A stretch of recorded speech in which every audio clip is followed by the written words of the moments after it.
할렐루야. 여러분, 오늘 4월 16일 우리 주일 2부 예배 나오신 여러분들을 우리 주님의 이름으로 축복하고 또 환영합니다. 여러분 정말 잘 오셨습니다. 우리 시간 다 자리에서 일어나셔서 우리 함께 기도하시고 또 찬양하심으로 우리 오늘 예배 시작하도록 하겠습니다. 사랑의 아버지 하나님, 감사합니다. 복되고 거룩한 주님의 날, 하나님의 자녀된 우리를 주님 전에 불러 모아주시고 다시 한번 한 마음 또 한 목소리로 주님의 이름을 높이며 찬양하며 예배하게 하시니 감사합니다. 주여 아버지 하나님, 오늘 이 시간 주님 앞에 나와 예배하는 사랑하는 성도님들 한 분 한 분의 예배를 주님 기뻐 받아 주시옵소서.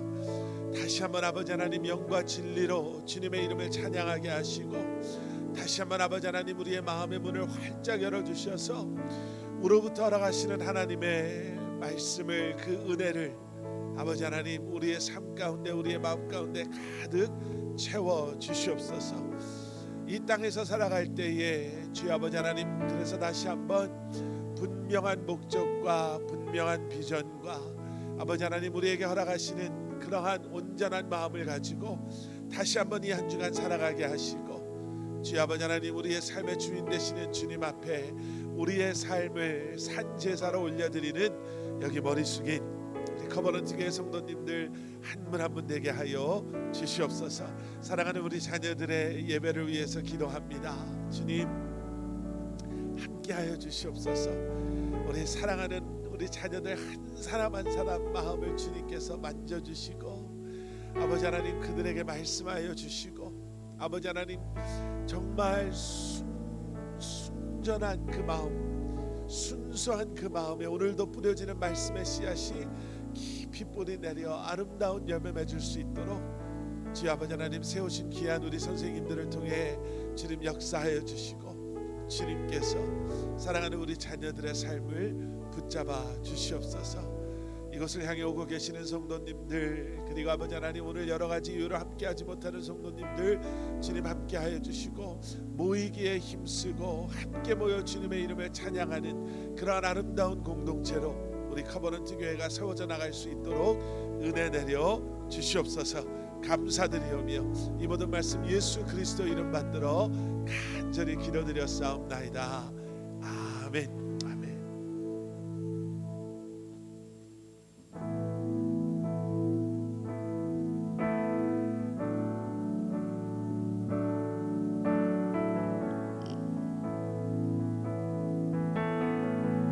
아무도 예배하지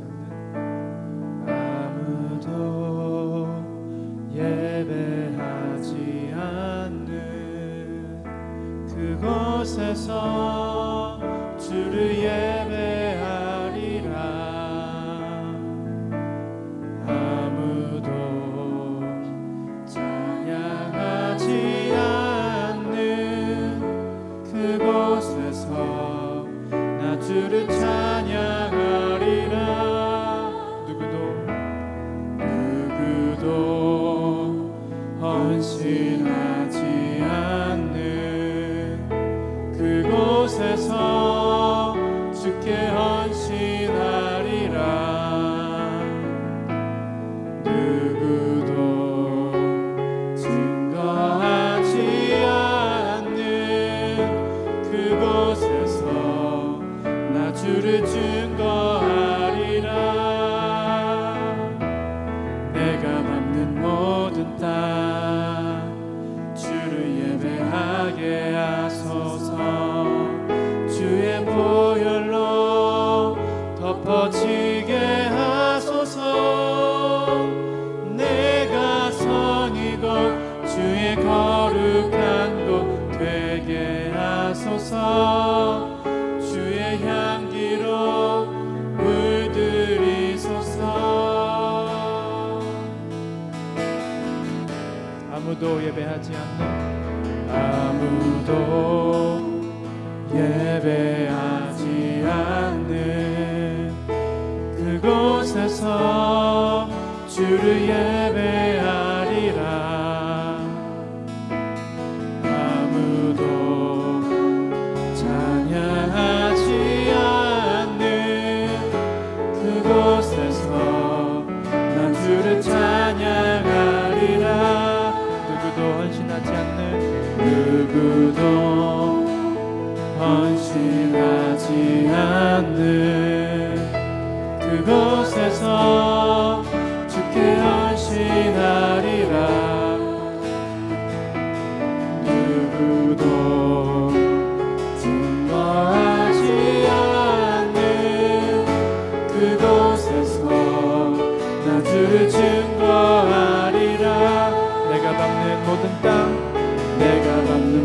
모든 땅 주를 예배하게 하소서.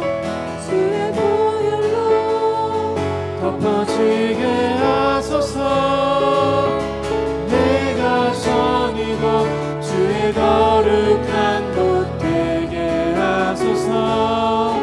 주의 향기로 물들이소서. 내가 밟는 모든 땅 내가 밟는 모든 땅 주를 예배하게 하소서. 주의 보혈로 덮어지게 하소서. 내가 선이고 주의 거룩한 곳 되게 하소서. 주의 향기로 물들이소서. 내가 선이고 내가 선이고 주의 거룩한 곳 되게 하소서. 주의 향기로 물들이소서.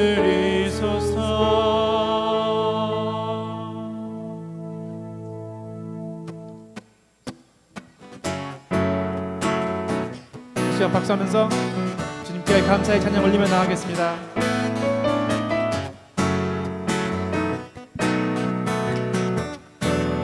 그 사랑 그 사랑 이유 없이 날 사랑해. 주님께 드릴 것이 나 없는데 그 사랑 이유 없이 날 사랑해. 주님을 나도 사랑해. 아무런 이유 없다니 믿어지나요. 내게 찾아온 주님의 사랑 믿을 수 없던 그 사랑이 믿어지던 그 순간에 새 생명으로 태어났네. 나는 주님의 어린 양. Thank you Lord, thank you Lord. 나는 주님의 어린 양. Thank you Lord, thank you Lord. 사랑해, oh yeah. 그 사랑 그 사랑 이유 없이 날 사랑해. 주님께 드릴 것이 나 없는데 그 사랑 이유 없이 날 사랑해. 주님을 나도 사랑해. 아무런 이유 없다니 믿어지나요. 내게 찾아온 주님의 사랑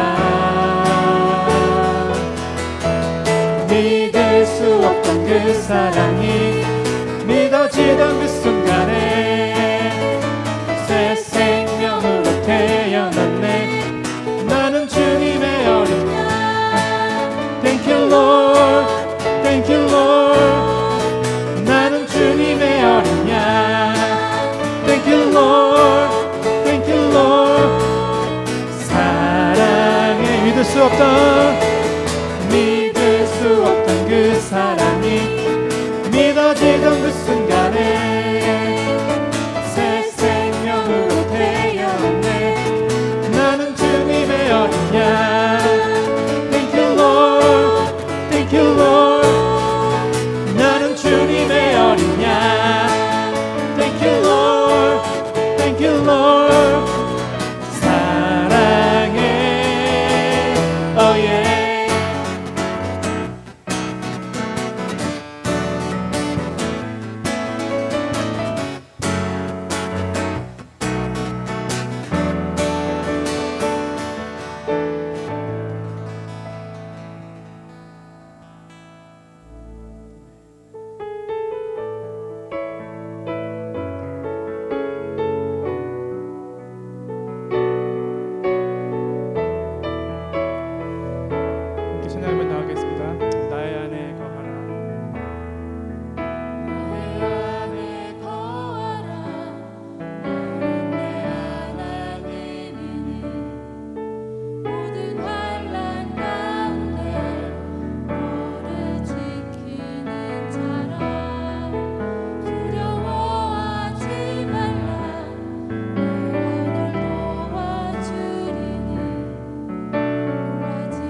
불렀나니 너는 내 것이라 내 것이라 너의 하나님이라 내가 너를 보배롭고 존귀하게 여기노라 너를 사랑하는 내 여호와라 나의 안에 거하라 나의 안에 거하라 나는 내 하나님이니 모든 환난 가운데 너를 지키는 자라 두려워하지 말라 내가 널 도와주리니 놀라지 말라 내 손 잡아주리라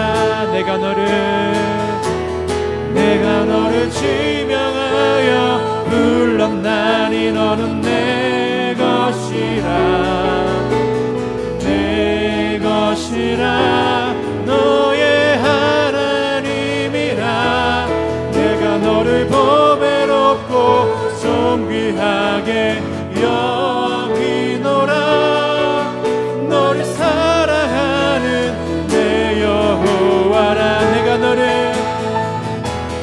내가 너를 지명하여 불렀나니 너는 내 것이라 내 것이라 너의 하나님이라 내가 너를 보배롭고 존귀하게 여기노라 너를 사랑하는 내 여호와라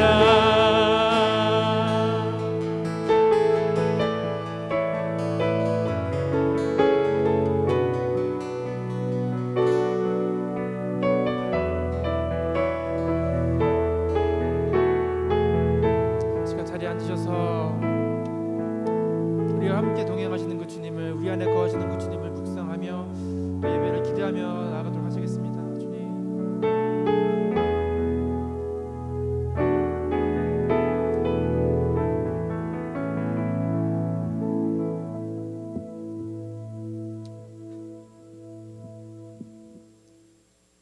우리 함께 기도하겠습니다.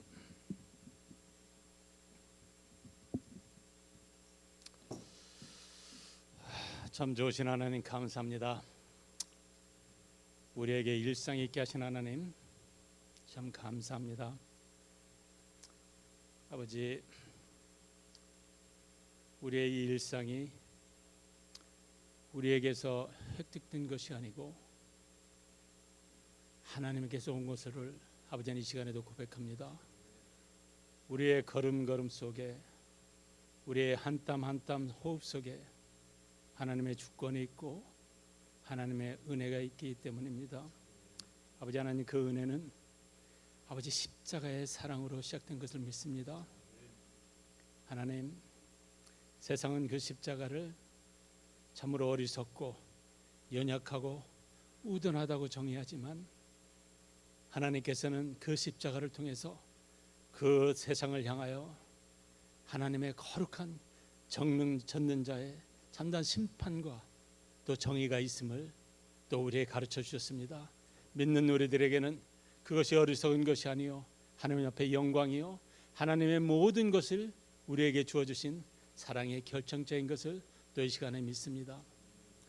하나님 십자가가 아니고서는 이 세상에 소망이 없습니다. 십자가의 죽음이 없이는 생명이 없습니다. 하나님 그동안 살면서 우리들의 삶 속에 얼마나 많은 십자가를 또 감추었는지요. 하나님 그 십자가를 다시 꺼내서 우리의 삶에 아버지 중심에 놓고 그 십자가에 통과된 모든 것들만이 하나님과 연합되는 것을 믿게 하여 주시옵소서. 십자가에 죽으실 때 우리 예수님께서 세상을 향하여 다 이루었다. 아버지 하나님 그 말씀 뒤에 우리에게 질문하십니다. 너는 그것을 믿느냐? 하나님 이 예배를 통해서 또 이미 우리 목사님에게 말씀하신 하나님의 말씀을 통해서 하나님 진실한 대답이 우리 삶 속에 있게 하여 주시옵소서. 예수님의 이름으로 기도드렸습니다. 아멘.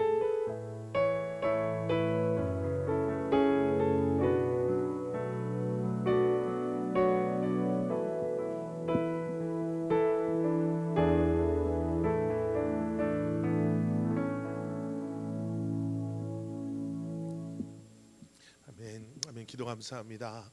우리 먼저 받으신 주보 안에 있는 우리 교회 소식 우리 먼저 함께 나누고 또 함께 말씀 보시도록 하겠습니다.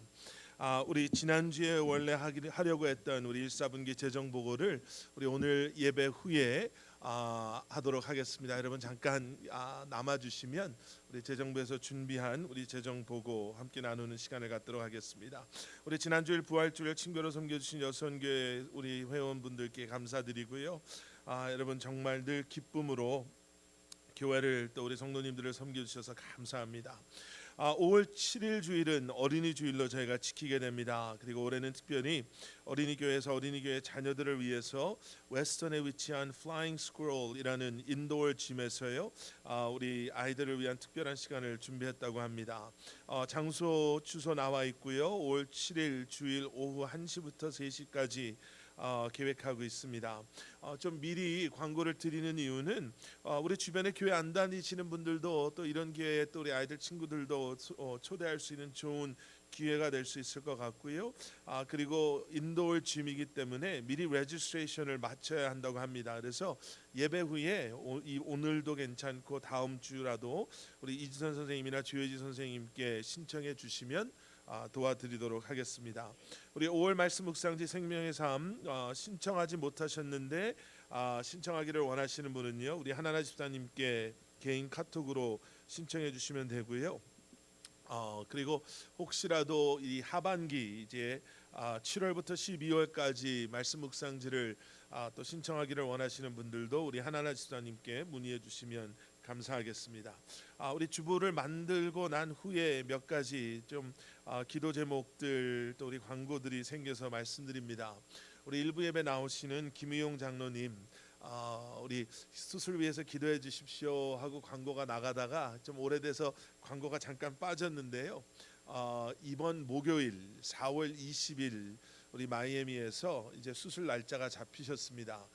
조금 자세히 설명을 드리면요, 지금 장로님께서 그 콩팥 이식 수술을 받으셔야 되는데 아직 도너가 나오지 않아서 투석만 계속 하고 계시는 상태입니다. 그런데 그런 과정에서 장로님 콩팥에 종양이 발견돼서 그것을 제거하는 수술을 먼저 해야 될 것 같아서 놔두면 이게 좀 더 안 좋아질 수 있어서 먼저 그 수술을 받으시고 한 일주일에서 2주일 정도 병원에 입원해서 또 이렇게 회복하시고 또 치료를 받으셔야 된다고 오늘 일부 예배 후에 말씀을 해주셨습니다. 여러분 장로님 수술 위해서 또 빨리 도너가 나와서 이식 수술 잘 받으실 수 있도록 여러분들 기도해 주시면 감사하겠습니다. 그리고 우리 장종실 집사님 아버님께서 암으로 좀 고생하시고 투병하고 계시다가 하나님의 부르심을 받으셨습니다. 그래서 장종실 집사님께서 지금 한국에 나가 계시는데요. 여러분 집사님 위해서 또 그 가정 모든 장례 절차 위해서 여러분들 함께 기도해 주시면 감사하겠습니다. 우리 시간 다 자리에서 일어나셔서 드리신 예물 우리 함께 봉헌하시도록 하겠습니다. 감사하라 내 영혼아 감사하라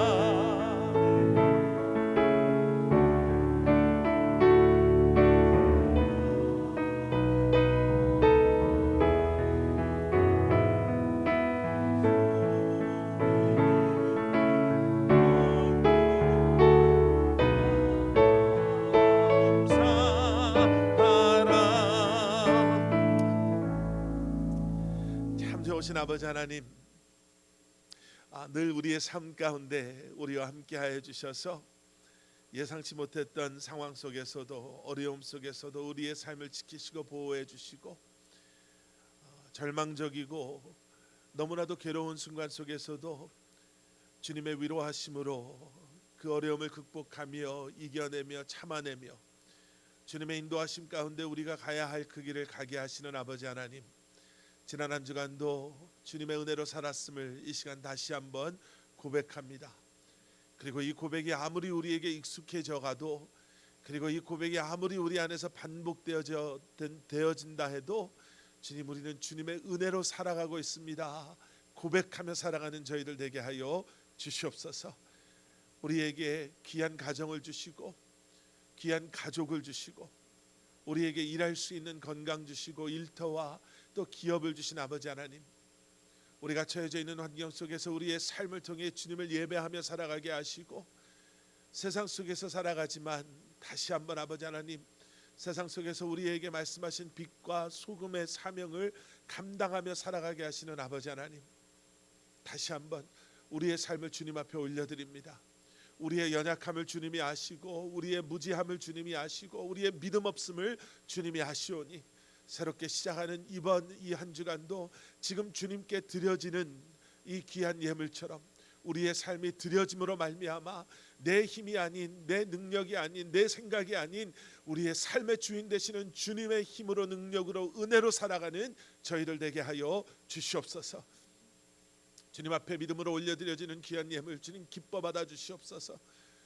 아버지 하나님, 주님 앞에 순종하며 기쁨으로 주님 앞에 귀한 예물을 올려드리오니 다시 한번 주님의 나라와 영광을 위해 사용하여 주시고, 다시 한번 주님의 몸된 교회를 통해 아버지 하나님 주님의 살아계심을 선포하며 전도하며 아버지 하나님 많은 이들을 품으며 아버지 하나님 세워져가는 우리 커버넌트 교회 되게 하여 주시옵소서. 감사드리오며 이 모든 말씀 예수 그리스도 이름 받들어 간절히 기도드렸사옵나이다. 아멘. 아멘. 우리 다 자리에 앉으시겠습니다. 오늘 우리에게 주시는 하나님의 말씀 우리 먼저 함께 봉독하시겠습니다. 구약성경 사무엘하 3장 23절부터 27절까지의 말씀. 구약성경 사무엘하 3장 23절부터 우리 27절까지의 말씀. 우리 다 찾으셨으면 저와 함께 한 목소리로 봉독하시겠습니다. 요압 및 요압과 함께한 모든 군사가 돌아오매 어떤 사람이 요압에게 말하여 이르되 넬의 아들 아브넬이 왕에게 왔더니 왕이 보내매 그가 평안히 갔나이다 하니, 요압이 왕에게 나아가 이르되 어찌하심이니까 아브넬이 왕에게 나아왔거늘 어찌하여 그를 보내 잘 가게 하셨나이까? 왕도 아시려니와 넬의 아들 아브넬이 온 것은 왕을 속임이라. 그가 왕이 출입하는 것을 알고 왕이 하시는 모든 것을 알려 함이니이다 하고, 이에 요압이 다윗에게서 나와 전령들을 보내 아브넬을 쫓아가게 하였더니 시라 우물가에서 그를 데리고 돌아왔으나 다윗은 알지 못하였더라. 아브넬이 헤브론으로 돌아오매 요압이 더불어 조용히 말하려는 듯이 그를 데리고 성문 안으로 들어가 거기서 배를 찔러 죽이니 이는 자기의 동생 아사헬의 피로 말미암음이더라. 아멘. 아멘. 여러분, 우리가 살다 보면 가끔 예상치 못한 어려움이나 불편함을 경험할 때가 있습니다. 지난 수요일 여러분 기억하시나요?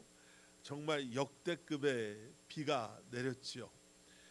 아직까지도 물이 빠지지 않아서 집이 물에 잠기고 또 길이 물에 잠겨서 불편함을 경험하시는 분들도 계시고요. 제가 뉴스를 보니까 잘 들었는지 못 들었는지 모르겠는데 뭐 1000년에 한 번 올까 말까 한 비가 내렸다라고 그러더라고요. 1시간 사이에 20인치의 비가 내렸다고 합니다. 제가 그 이야기를 뉴스를 보면서 이런 생각했어요. 이제 사람들이 노아의 홍수가 가능하다라는 것을 알겠구나. 1시간에 20인치의 비를 내리시는 하나님이신데요. 그런 비가 40일 낮과 밤을 온다고 하면 에베레스트가 어떻게 안 잠기겠습니까? 예, 정말 엄청난 양의 비가 내렸습니다. 그런 자연재해 같은 거는 뭐 우리가 어떻게 컨트롤할 수 없는 거지요. 좀 황당하고 당황스럽고 불편하고 어렵고 피해도 있지만 뭐 어떡하겠어요. 잘 복구하고 잘 회복하는 것, 그것을 막을 수 있는 힘이 우리에게는 없지요. 그런데 여러분, 가끔 가다가 우리를 너무나도 놀라게 하는 믿기 힘든 사건 사고들이 일어나는 것도 우리가 경험하게 됩니다.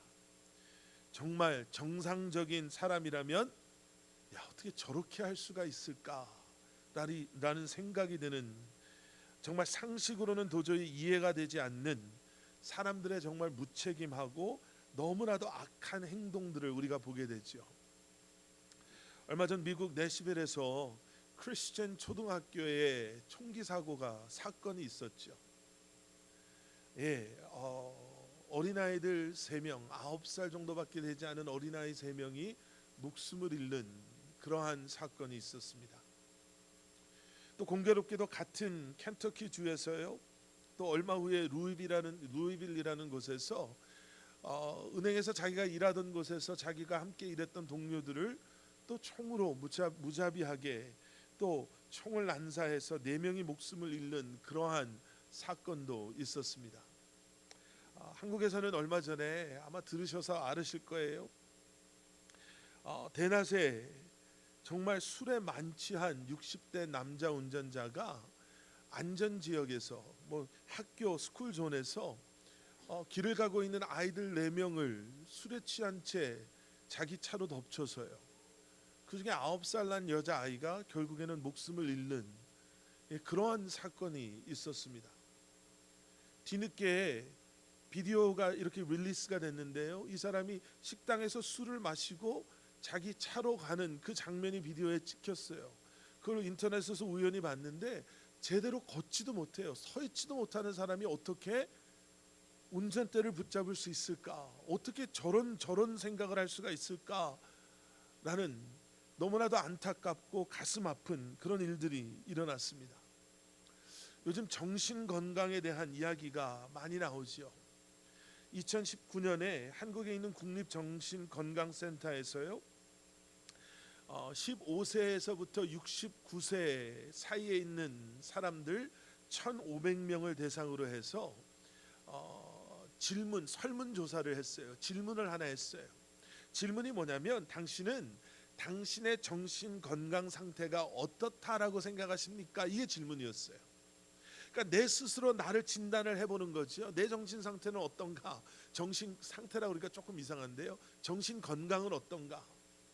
그랬더니 그 1,500명 중에 46.8%, 반이 조금 안 되는 퍼센티지의 사람들이 나의 정신 건강은 좋습니다 또는 아주 좋습니다 이렇게 대답했다라는 거죠. 그러면 우리가 숫자적으로 계산을 해보면 나머지 53.2%의 사람들은 나의 정신 건강은 좋지 않습니다 내지는 아주 안 좋습니다 라는 그런 대답을 한 것이죠. 여러분 한번 생각해 보세요. 이 통계를 지금 이 예배당에 우리 안에 이렇게 적용을 시켜 보면 대충 지금 반반이 앉아 계시다고 보면요, 한쪽에 계신 분들이 정신 건강이 안 좋습니다. 제가 어디를 보고 얘기하느냐가 이게 중요한데, 한쪽에 계신 분이 정신 건강이 안 좋습니다. 또 손은 또 그렇게 하면 안 되죠. 안 좋습니다 또는 아주 안 좋습니다. 그리고 반대쪽에 계신 분들은 좋습니다 또는 아주 좋습니다라는 거예요. 여러분 그냥 숫자적으로만 생각해 보면 그럴 수 있겠지만, 여러분 둘 중에 한 사람은 지금 건강, 누구에게도 말하지 못하는 그러한 정신 건강의 아픔 때문에 아무도 모르게 지금 힘들어하고 아파할 수 있다라는 거예요. 저도 그 통계를 보고 가만히 생각해 보니까 저를 포함해서요, 제 주변에 정신 건강, 이런 정신적인 문제 때문에 많이 힘들어하는 분들이 제법 많이, 제가 알고 있는 것만 제법 많이 계시다라는 거죠. 여러분 이러한 정신 건강은요, 사실은 우리의 감정과 참 밀접한 관계를 가지고 있습니다. 그러니까 예를 들면 이런 거예요. 요즘 정신질환 가운데 문제가 많이 되는 것 중에 하나가 분노 조절 장애라고 들어보셨잖아요. 분노 조절 장애, 그러니까 말 그대로 분노와 연결된 우리의 감정을 조절할 수 없는 거예요. 조절하지 못하는 거예요. 그러니까 이성적으로 자신이 처해져 있는, 그런데 그 상황 속에서 자신의 감정이 막 폭발해버리는 이것을 제어하지도 못하고 컨트롤할 수도 없는 상태, 이것을 분노 조절 장애라고 하는 거예요. 그래서 결국에는 이 분노 조절 장애를 가지고 계신 분들은 자기의 그러한 공격 충동이 결국에는 억제가 되지가 않는 거예요. 그래서 실제 상황보다 훨씬 심한 아주 파괴적인 행동을 저지르게 되죠. 우리 가끔 그런 뉴스 보잖아요. 뭐 95에서 뭐 로드 레이스 같은 거, 누가 내 앞에 갑자기 끼어들었다고 해서 그 상대방에게 총을 쏴서 사고가 나는 것. 2019년에요. 요즘에는 하도 이런 일들이 많아서 뭐 많은 사람들이 놀라지도 않는다 그러는데요. 2019년 2월 달에 한국 뉴스에 어떤 뉴스가, 끔찍한 뉴스가 올라왔냐면요, 잔소리를 많이 한다라는 이유로 동생이 자기 친형을 흉기로 찔러 죽이는 사고가 있었어요. 근데 더 놀라운 게 뭐냐면 이 형이, 죽은 형이 동생보다도 등치가 훨씬 더 컸고요. 그리고 이 죽은 형이 브라질리언 주짓수, 여러분 아시잖아요. 이 블랙벨트를 가진 사람이에요. 이 주짓수는 이 검은 띠를 그렇게 쉽게 안 준다 그러더라고요. 그러니까 검은 띠를 가졌다라는 것은 나름대로 자기가 자기 스스로를 방어할 수도 있고 어느 정도 상대방을 제압할 수도 있다라는 의미 아니겠어요? 그러니까 이게 왜 놀라우냐면 이런 분노 장애, 자기 감정을 컨트롤하지 못하면, 보세요, 내 친형을 내가 어떻게 잔소리한다고, 이거는 말이 안 되는 거죠. 근데 이게 이해가 이성적으로 받아들여지지도, 이것으로 나를 제어하지도 못하는 거예요. 내 형인데 내가 어떻게 그래도, 뭐 그걸 떠나서 나보다 더 큰데, 나보다 힘이 더 센데, 우리 형은 주짓수 블랙벨트인데 내가 힘으로도 제압하지 못하고 내가 이 형한테 싸워서 이길 수도 없는데, 아유 괜히 싸워봐야 나만 두드려 맞지라는, 어떻게 보면 현실적인 이런 것도 나의 그러한 감정을, 분노를 제어하지도 컨트롤하지도 못할 정도로. 그래서 나중에 정신을 차렸을 때는요, 이미 돌이킬 수 없는 끔찍한 범죄를 저지른 후라는 거죠. 영국의 소설가이면서 철학가인 알랭드 보통이라는 사람이요, 보통이에요, 라스트 네임이 탁월하지 않고 그냥 보통인데, 이 사람이 감정, 인간의 감정에 대해서 이런 얘기를 했어요. 우리의 일상생활에서 가장 조심해야 할 것은 사소한 감정을 어떻게 처리하느냐 하는 문제입니다. 왜냐하면 사소한 일은 우리의 삶 가운데서 계속 발생하는데, 우리가 이 사소한 일상에서 우리가 반응하는 사소한 감정을 제대로 우리가 제어하지 못하면 이 사소한 일이, 사소한 감정이 도화선이 되어서 큰 불행으로 발전하는 일이 적지 않기 때문입니다. 여러분 좀 공감이 가시죠? 사소한 일, 사소한 감정, 이것이 제어가 되지 않으면, 우리가 이것을 건강하게 다스리지 못하면 결국에는 이러한 사소한 감정, 사소한 일 때문에 가장 가까워야 하던 관계가 깨지기 시작하고, 가장 사랑하는 내 사람들을 내가 결국에는 아프게 하고, 결국에는 내 스스로가 이것 때문에 무너져 버린다는 거예요. 오늘 본문 속에서 사무엘하 3장은 우리가 지금 말씀 묵상 매일 아침마다 하고 있는 말씀에 연결되는 말씀인데요, 여러분 우리는 오늘 이 말씀 속에서 자신의 감정을 제어하지 못하는 그러한 한 사람으로 말미암아 많은 사람들이 힘들어하게 되는 것을 보게 됩니다. 이거 주인공이 요압이라는 사람이거든요. 여러분 이 요압이라는 사람은 참 특별한 사람이었어요. 왜냐하면 이 요압은 함께 등장하는 이 다윗 왕의 조카입니다. 그러니까 다윗 왕이 요압의 외삼촌인 거예요. 다윗 왕의 누이 스루야의 아들이 요압이거든요. 그래서 이 요압이라는 사람은 다윗 왕과 늘 함께 했어요. 다윗 왕이 사울 왕에게 쫓기는 그러한 위기의 순간에도 함께 했었고, 다윗 왕이 정말 상상도 못할 어려움에 처해져 있었을 때에도 다윗 왕의 옆에 있었던 사람 가운데 한 사람이 요압이라는 사람이었어요. 다윗이 결국에 왕이 되었을 때, 유다의 왕이 되었을 때, 그 다윗의 군대를 맡아서 다윗 왕가를 세우는데 참 큰 역할을 담당했던 사람이 바로 이 요압이죠. 그러니까 우리의 편한 표현으로 찐 다윗의 사람인 거예요. 그런데 어떤 문제가 일어나냐면요, 이제 사울 왕이 죽고 나서 사울 왕의 군대의 총사령관을 맡았던 이 아브넬이라는 사람이 사울 왕의 아들 가운데 살아남은 이스보셋을 이제 앞으로 내세워서요 북이스라엘을 이제 만들게 됩니다. 다윗이 남쪽에 있는 유다의 왕으로 올라가는 그때에 사울 왕의 아들 이스보셋이 이제 이 아브넬의 도움으로 북이스라엘의 왕으로 세움을 받는 거예요. 그런데 이 아브넬이 시간이 지나면 지날수록 자신에 대한 교만함이나 이 자신의 욕망이 점점 커져가는 것을 컨트롤하지 못해요. 왜냐하면 내가 세운 왕이잖아요. 내가 세운 왕이니까 좀 내가 쥐고 흔들어도, 그래서 내가 원하는 대로 좀 할 수 있어도 될 것 같다라는 마음이 왜 들어가지 않겠습니까? 그렇게 점점 교만해지던 이 아브넬이라는 사람이 결정적으로 어떠한 잘못을 하게 되냐면 죽은 사울 왕의 첩 가운데 한 여인을 범하게 되는 거예요. 아니 죽은 왕의 첩인데 그게 그렇게 대수로울까라고 이야기할 수 있지만 아브넬의 이러한 행동은 정말 죽은 사울 왕을 모욕하는 행위이며, 그리고 지금 왕으로 있는 이스보셋의 왕권에 어떻게 보면 정면으로 도전하는, 자신의 그 권위를, 자신의 힘을 과시하는, 자신의 속마음의 욕망을 드러내 보이는 그러한 모습이라고도 할 수가 있는 거죠. 그래서 이스보셋이 아브넬을 찾아가서 그의 잘못을 지적합니다. 어떻게 사울 왕의 첩을 취할 수가 있습니까? 그때 아브넬이 도리어 화를 내지요.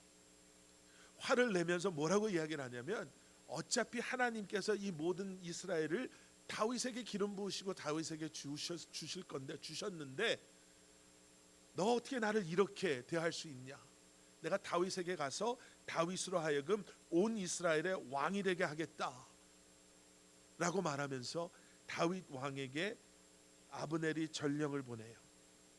이렇게 내가 당신에게 온 이스라엘을 주겠습니다. 그리고 다윗은 좀 더 지혜로웠어야 했지만 지혜롭지 못하게 그 제의를 받아들여요. 언약을 맺자라고 했을 때 언약을 맺습니다. 그러면서 사울 왕의 딸 미가를 내게 데려오면 내가 너를 만나주고 내가 너와 언약을 맺겠다, 이렇게 이야기를 해요. 그러니까 저희가 오늘 보신 본문 말씀 앞에 그래서 이런 스토리들이 전개되면서 이제 다윗과 아브넬이 언약의 만찬을, 이 화해의 잔치를 벌이게 됩니다. 자, 그런데 이제 오늘 본문에 들어와서요, 그렇게 모든 잔치를 마무리하고 언약을 맺고 아브넬을 보냈는데 전쟁터에 나갔던 요압이 자신의 사람들과 돌아와서 누군가에 의해서 이 소식을 듣게 되는 거예요. 23절 말씀. 요압 및 요압과 함께한 모든 군사가 돌아오매 어떤 사람이 요압에게 말하여 이르되 넬의 아들 아브넬이 왕에게 왔더니 왕이 보내매 그가 평안히 갔나이다 하니. 지금 아브넬이 왔다가 다윗과 언약을 맺고 둘이 만찬을 벌이고 잔치를 벌이고 다윗 왕의 그러한 환대를 받고 아브넬이 돌아갔습니다, 이렇게 이야기를 해요. 그랬더니 요압이 분노하게 됩니다. 25절 24절 뒷부분에서부터 아브넬이 왕에게 나아왔거늘 어찌하여 그를 보내 잘 가게 하셨나이까? 왕도 아시려니와 넬의 아들 아브넬이 온 것은 왕을 속임이라. 그가 왕이 출입하는 것을 알고 왕이 하시는 모든 것을 알려 함이니이다 하고. 그러니까 한마디로 지금 요압이 뭐라고 말하냐면요, 다윗 왕에게 지금 당신이 속은 겁니다. 아니 어떻게 저 아브넬 같은 사람한테 속을 수가 있습니까? 아니 어떻게 제 발로 걸어온 저 원수 같은 사람을 그렇게 환대해서 보낼 수가 있습니까? 어떻게 저 사람하고 언약을 맺을 수가 있습니까? 저 사람이 왜 왔는지 아십니까? 저 사람은 지금 정탐을 하기 위해서 여기 온 겁니다. 앞으로 어떤 일을 행할지 모릅니다, 이렇게 이야기하는 거예요. 사실과는 좀 다르죠. 요압이 왜 이렇게 지금 반응하고 있나? 아마 크게 두 가지 이유로 볼 수가 있을 것입니다. 하나는 뭐냐면 요압의 눈에 자기가 분명히 다윗의 오른팔이었거든요. 자기가 2인자거든요.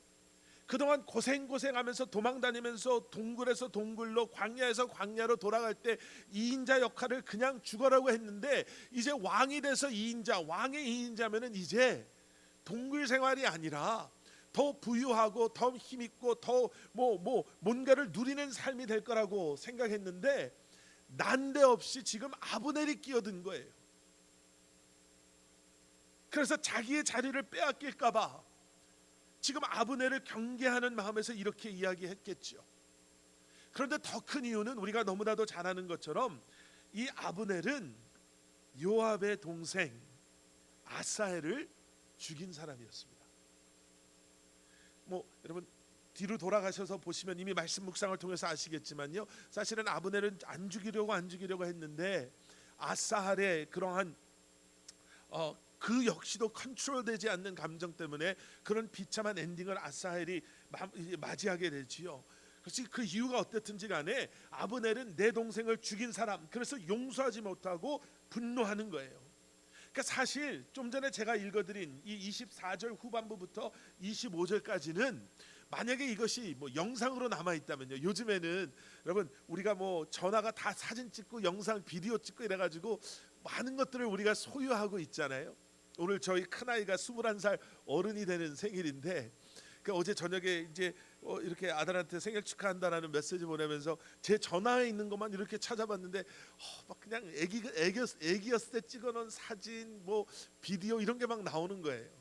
얼마나 또 그때 기억이 생생합니까? 여러분 성경의 시대에 그런 비디오가 있었으면 지금 이 요압의 다윗 앞에서의 주장하고 있는 이 모습은 과연 어떻게 찍혔을까? 안 봐도 좀 빤하지 않으세요? 자기의 그 감정을 분노를 쏟아놓는 거예요.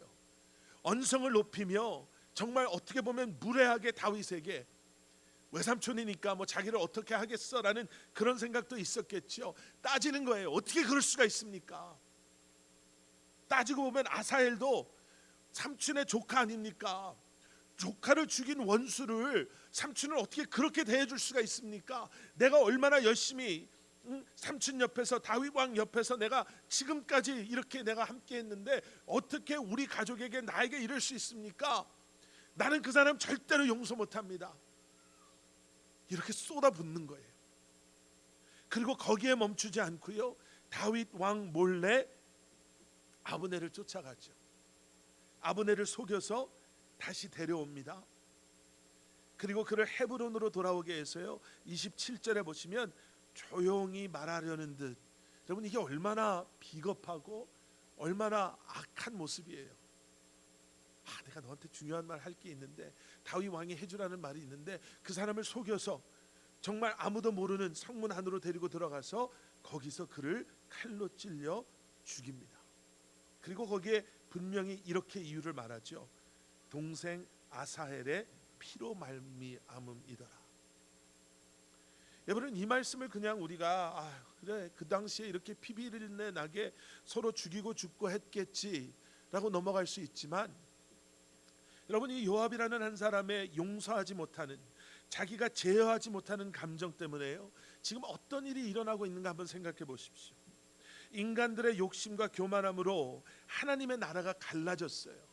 그리고 비록 지금 다윗과 그리고 아브넬이 맺는 이 언약이 온전한 아름다운 믿음의 순결한 언약이 아니지만 하나님의 은혜로 이제 다시 이 그 갈라졌던 하나님의 나라가 하나가 될 수 있는 상황에서요, 요압이라는 한 사람의 감정 때문에 지금 요압의 눈에는요, 자기의 감정 분노로 말미암아 하나님의 나라도 백성들의 안위도, 여러분 갈라져서 지금 우리가 말씀을 통해서 본 것만 해도 그들이 서로 싸우면서 서로 죽이는, 형제들이 서로 죽이는, 하나님의 백성들이 서로 죽이는 이런 일들, 그러니까 백성들의 안위도, 또 하나님께서 약속하신 다윗 왕가를 세움에 있어서도 지금 이 요압은 아무것도 상관하지 않는 거예요. 감정 때문에. 여러분 제어가 되지 않는 감정은요 정말 위험합니다. 분노의 감정, 우리의 잘못된 부정적인 감정, 분노뿐만 아니라요, 시기, 질투, 미움, 교만한 뭐 어떠한 감정이든 정말 하나님께서 원하지 않는 감정에 우리가 휘둘리기 시작하면은요, 얼마나 그것이 큰 위험한 일들을 가져오는지 몰라요. 이 요압 오늘 본문 말씀만 놓더라도 크게 우리가 세 가지를 볼 수가 있지 않습니까? 하나님의 계획하심이 철저히 무시되어져 버리는 거예요. 내 주변의 사람이, 다윗이 오해를 받기 시작하거든요. 다윗은 전혀 모르는 사건이었는데 요압이 이렇게 계획을 세워서 아브넬을 죽인 것이 이게 다윗의 계획이었다라고 사람들이 오해해요. 결국에는 하나님의 은혜로 오해가 풀리고 다윗의 진정한 마음들을 사람들이 알게 되지만, 여러분, 제어되지 않는 감정 때문에 우리가 얼마나 많은 사람들을 아프게 하는지 몰라요. 우리 삶에서도 너무나 자주 보잖아요. 제어되지 않는 감정 속에서 내뱉는 이야기들, 제어되지 않는 감정 속에서 내리는 결정들, 제어되지 않는 감정에서 서로에게 대하는 우리의 행동으로 말미암아 얼마나 많은 사람들이 아파하고 힘들어하고 상처받는지 몰라요. 그리고 결국에는 제어되지 않는 그러한 감정으로 말미암아 우리의 삶이 하나님께서 원하시는 그러한 삶의 자리에서 멀어지기 시작합니다. 여러분, 요즘 새로 나오는 차들 보니까 자동차에도 제어 장치들이 있어요. 네, 뭐 레프트 턴 시그널을 안 하고 자동차 핸들을 그냥 차선을 바꾸려고 하면은 핸들이 좀 뻑뻑해지고 이렇게 쉽게 못하게 하잖아요. 뒤로 백업을 할 때 그 리버스 기어를 넣어서 가면은 뒤에 달려 있는 카메라가 뒤에 뭐가 있는지, 또 뒤에 사람이 지나가거나 차가 지나가면 뭐 삑삑삑삑 소리가 난다든지, 어떤 차는 도로 쪽으로 문을 열라고 할 때 지나가는 차가 있으면 문이 자동으로 잠겨서 안 열린다든지. 여러분, 이런 제어 장치들이 있잖아요. 가전기기에도 요즘에는 그런 제어 장치들이 나와요. 물이 많이 뜨거워지면 자동으로 꺼지는 스토브들이 생기기도 하고. 여러분, 이런 제어 장치는 그 작은, 어쩌면 그냥 무시해도 되지 않나라고 생각하는 그 작은 것들이 결국에는 큰 아픔을, 큰 문제를 가져올 수 있기 때문에 그 자동차를, 그 가전기기를, 그 무엇을 설계하는 사람들이 그 안에 담아놓는 거잖아요. 여러분, 그러면 우리는 어떻게 이러한 감정을 제어할 수 있을까? 과연 우리는 어떻게 그러한 감정을 제어할 수 있을까? 여러분, 한국에 감정 코치 전문가, 요즘에는 별의별 잡이 다 있어요. 감정 코칭 전문가이신 함규정이라는 분이요, 감정을 다스리는 사람, 감정에 휘둘리는 사람이라는 책을 썼어요. 그래서 기업을 다니면서 그 기업에 있는 사람들을 이렇게 강의하는 분인데요, 그 책 커버에 이런 글이 있어요. 내 감정인데 왜 내 마음대로 되지 않는 걸까? 화나도 참을 줄 모르고, 슬퍼도 울 줄 모르고, 기뻐도 웃을 줄 모르는. 여러분, 내 감정인데 왜 내 감정을 내가 컨트롤하지 못할까요? 여러분, 성경은 우리에게 이렇게 그 점에 대해서 이야기합니다. 성경은 우리에게 뭐라고 말씀하시냐면요, 에베소서 4장 26절 27절의 말씀을 보시면 성경은 우리에게 감정을 느끼지 않아야 된다라고 말씀하지 않으세요. 예, 교회를 오래 다니면 거룩해지면 우리는 화 안 내요. 아니요, 그렇지 않아요. 교회를 뭐 평생을 다녀도, 내가 파킹하려고 깜빡이 켜고 딱 기다리고 있는데, 며칠 전에 저한테 일어난 일이에요. 제가 분명히 먼저 와서 기다리고 있는데 반대쪽에서 차가 오더니 제 앞으로 누가 싹 이 카트를 끌고 가는 사람 앞으로 차를 딱 세우는 거예요. 제가 문을 딱 열고 내렸죠. 아직 안 내렸습니다. 예. 저희 집 막내가 저한테 하는 얘기 중에 이게 있거든요. But you're a pastor, Daddy. 예, 갑자기 그 얘기가 생각이 나서, 예, 혹시라도 주변에 그런 일이 일어나면 제가 그냥 허허허, 예, 가까운데 잘 세우셨습니다. 제가 좀 걷죠. 뭐 비만 오고 있는데 뭐 우산도 없는데 뭐 어떻겠습니까? 그리고 너 먼데 기분 좋게 가서 세웠을까? 아니요, 감정이 있어요. 여러분, 감정을 무시하십시오가 아니에요. 지금 그런 감정을 느끼는 당신은 좋은 그리스도인이 아닙니다가 아니에요. 에베소서 4장 26절의 말씀을 보시면 분을 내어도 어떻게 하지 말아라? 죄를 짓지 말아라 이렇게 말씀하시는 거예요. 분을 내어도 죄와 그 분, 우리의 감정이 죄와 연결되지 않게 하라 이렇게 말씀하시는 거예요. 여러분 이게 어떻게 가능합니까? 잠언 22장 24절의 말씀을 보시면요, 이런 말씀이 있어요. 노를 품는 자와 사귀지 말며 울분하는 자와 동맹하지 말지니 그의 행위를 본받아 내 영혼을 올무에 빠뜨릴까 두려움이니라.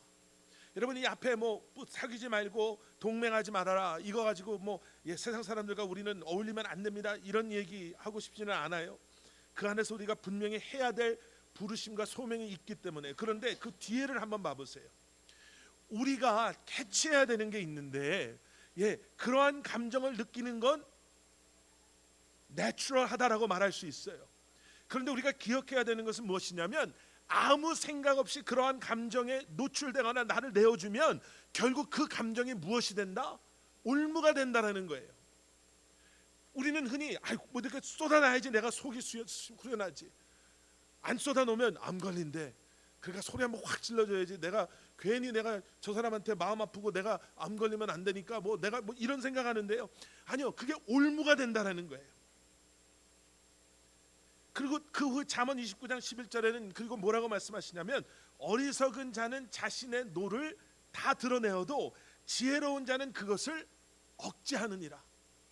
여러분 이 말씀의 중심은 뭐냐면요, 어리석은 자는 내 삶의 내 감정의 나의 주인이 나예요. 그렇기 때문에 내가 느끼는 대로 내가 원하는 대로 끌려갈 수밖에 없는 게 어리석은 자들이에요. 그런데 지혜로운 자는 어떤 사람입니까? 상황 판단 잘해서 빠질 때 빠지고 피할 거 피하고 그게 지혜로운 겁니까? 아니요. 지혜로운 자는 결국은 무엇이요? 하나님이 내 삶의 주인 되는 사람이에요.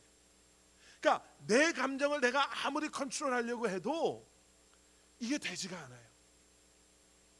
그런데 내가 컨트롤할 수 없는 그 감정보다 더 강하신 그 하나님이 내 삶의 주인 되심으로 말미암아 내가 그분께 내 삶을 맡김으로 말미암아 그분의 도움으로 내가 이제는 그 감정을 억제할 수가 있는 거예요. 그냥 참으십시오. 그냥 내 발을 꼬집어서라도 내가 안 해야지 하고 안 하십시오가 아니라 그 억제함의 비밀은 지혜로운 자와 연결되어 있는데 그 지혜로운 자는 나의 연약함을 알고 내 감정의 파괴적인 그것을 알고 나의 감정보다 내 연약함보다 더 크신 주님께 내 삶을 맡기는 사람이에요. 그리고 성경은 또 이렇게 우리에게 권면합니다. 야고보서 1장 21절의 말씀이에요. 그러므로 모든 더러운 것과 넘치는 악을 내버리고 너의 영혼을 능히 구원할 바 마음에 심어진 말씀을 온유함으로 받으라. 여러분 여기서 이 온유함은요, 화내지 않는 게 온유함이겠죠. 근데 그와 동시에 또 다른 의미가 있는 게 그것은 무엇이냐면 급하지 않는 거예요. 그러니까 온유함을 위해서는요, 우리에게 기다리는 시간이 필요해요. 그 온유함은 우리에게 우리의 마음을 다스릴 수 있는 시간을 요구해요. 그런데 여기까지는 세상 사람들이 말하는 내 감정을 다스리는 것과 다르지 않아요. 화가 나면 어떻게 하세요? 눈을 감고 심호흡을 크게 하십시오. 화가 나면 감정이 막 분노가 폭발하려고 하면 어디 한번 좀 걸었다가 오십시오. 말하지 말고. 근데 지금 여기서 말하는 온유함은 거기서 멈추지 않아요. 기다리고 다시 한번 나를 다스릴 수 있는 시간을 갖는 것.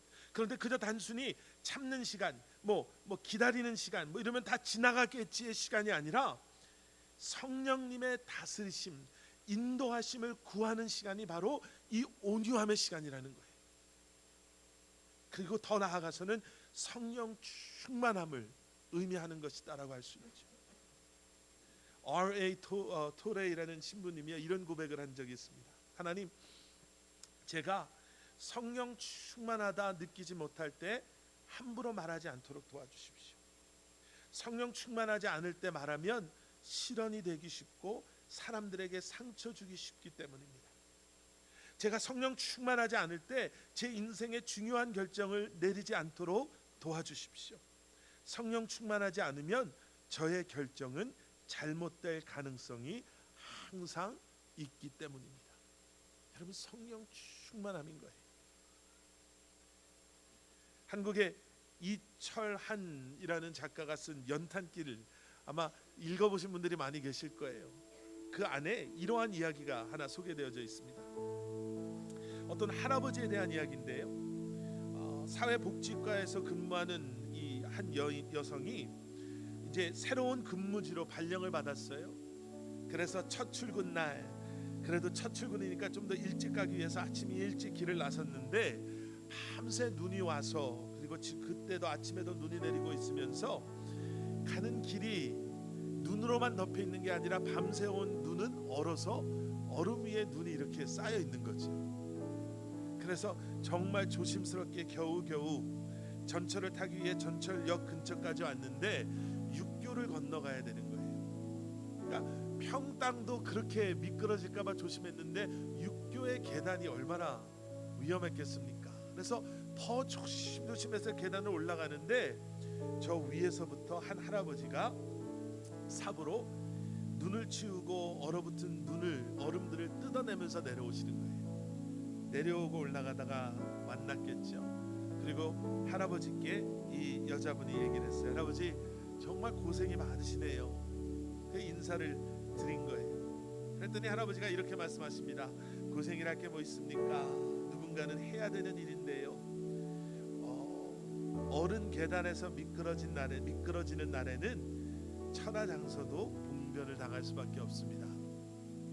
그렇게 서로 대화가 시작이 됐다고 합니다.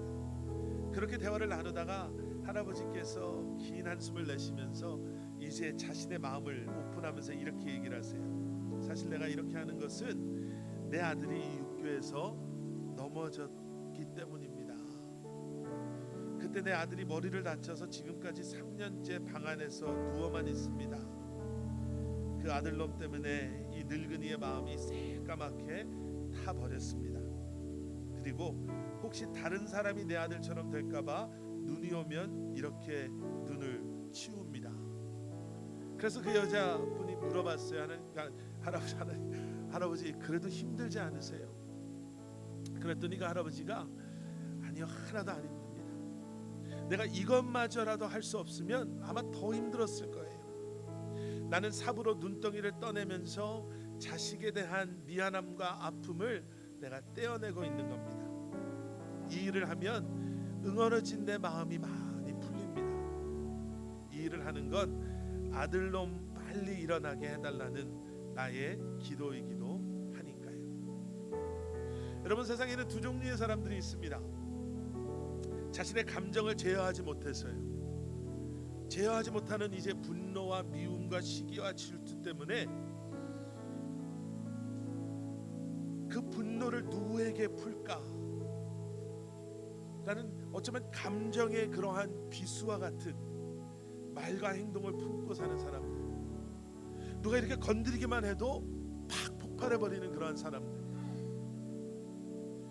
그런데 그런가 하면은요, 어쩌면 똑같은 일, 그러한 불행, 어려움을 경험했지만, 그래서 아파하지만 그 아픔을 가지고 이제 그동안 보지 못했던 나와 같이 고통 가운데, 아픔 가운데 힘들어하는 사람에게 또 다른 감정에서 나오는 섬김과 희생으로 그들과 함께하는 그러한 사람들. 여러분, 그래서 한국의 어떤 목사님이 이런 말씀을 하셨다고 합니다. 사실 분노와 감정이 우리의 문제가 아닙니다. 그러니까 성도들에게 하는 말씀이었어요. 여러분, 분노와 감정이 우리의 문제가 아닙니다. 그런 감정을 대하는 우리의 태도의 문제입니다. 그런 상황 속에서 신앙을 고백하는 우리의 자세, 그게 문제인 것입니다. 여러분, 감정을 못 느끼고 살 수는 없죠. 속상하고 억울하고 분노, 그리고 정말 다른 사람들에게 너무나도 억울해서 그 안에서 시작되는 미움과 시기와 질투들, 여러분, 그런 감정을 우리가 피할 수는 없습니다. 그런데 다시 한번 하나님께 모든 것을 맡기고 성령 충만함 가운데 내 감정에 휘둘리지 아니하고 하나님의 언약 가운데 거하는, 그래서 로마서에서 나오는 로마서 12장 19절에서 나오는 그 말씀처럼 너가 원수 갚으려고 하지 말아라, 하나님께서 원수 갚아주신다라는 것은 결국은 무엇이냐면 너의 감정대로 내 속이 후련할 것 같은, 이렇게 하면 내가 정말 통쾌할 것 같은 것, 그것이 결국 너를 자유케 하는 것이 아니라 그것이 또 다른 미움을 가지고 오고 또 다른 분노를 가지고 오고 또 다른 어려움을 가지고 오는데, 하나님의 관점으로 하나님을 신뢰함으로 하나님께 맡길 수 있는 믿음이 우리 안에 있다면,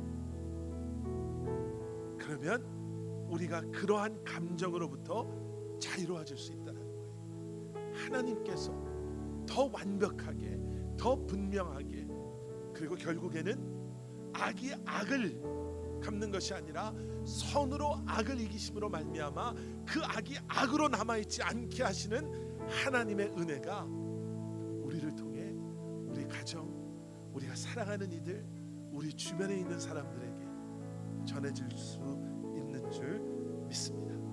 함께 기도하시겠습니다. 사랑의 아버지 하나님, 오늘 본문에 등장하는 요압이 딱 나입니다. 정말 내가 요압의 입장이었다면 감히 내 동생을 죽인 그 사람을 쉽게 용서할 수 있을까? 아마 나 역시도 우리 역시도 감정에 휘둘리는 그러한 결정을, 행동을, 말을 분명히 했을 수 있는 바로 우리가 그러한 사람들입니다. 그런데 오늘 말씀을 통해서 그러한 감정에, 제어되지 않는 감정이 얼마나 파괴적이고 얼마나 더 큰 어려움을 가지고 오고 얼마나 더 큰 아픔을 가져오는지를 보게 하신 주님 감사합니다. 그리고 이제는 내 감정을 내 힘으로 이기려고 하는 것이 아니라 내 삶의 주인 되시는 주님께 맡기고 다시 한번 진정한 온유함, 성령 충만함 가운데 하나님의 관점으로 하나님을 신뢰함으로 그 믿음 안에서 우리의 감정을 다스림으로 말미암아 주 아버지 하나님, 주님의 뜻이 온전히 우리의 삶을 통해 이루어지게 하여 주시옵소서.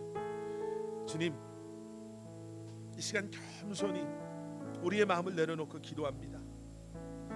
오늘 이 예배 자리에 있는 우리 사랑하는 성도님들 가운데 누군가에 의해서 깊은 상처를 갖고 계신 분들이 있으면 주님께서 친히 치유하여 주시고 만져주시고 그 상처와 기억과 아픔으로부터 자유하게 하여 주시옵소서.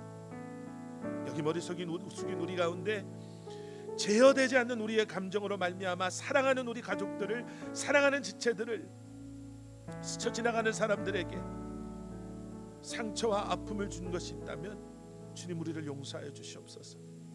그리고 주님께서 주시는 그 마음으로 용서를 구하고 용서받고 용서하며 하나님께서 원하시는 하나님의 계획이 우리 안에 우리를 하나 되게 하는 은혜를 누리게 하여 주시옵소서. 감사드리오며 이 모든 말씀 예수 그리스도 이름 받들어 간절히 기도드렸사옵나이다. 아멘. 우리 시간 나 자리에서 일어나셔서 우리 함께 고백하고 부르셨던 찬양 나의 안에 거하라, 우리 함께 기도하는 마음으로 고백하시고 오늘 예배 마치도록 하겠습니다. 나의 안에 거하라, 나의 안에 거하라, 나는 내 하나님이니 모든 환난 가운데 너를 지키는 자라. 두려워하지 말라, 내가 널 도와주리니 놀라지 말라, 내 손 잡아주리라. 내가 너를 지명하여 불렀나니 너는 내 것이라, 내 것이라, 너의 하나님이라. 내가 너를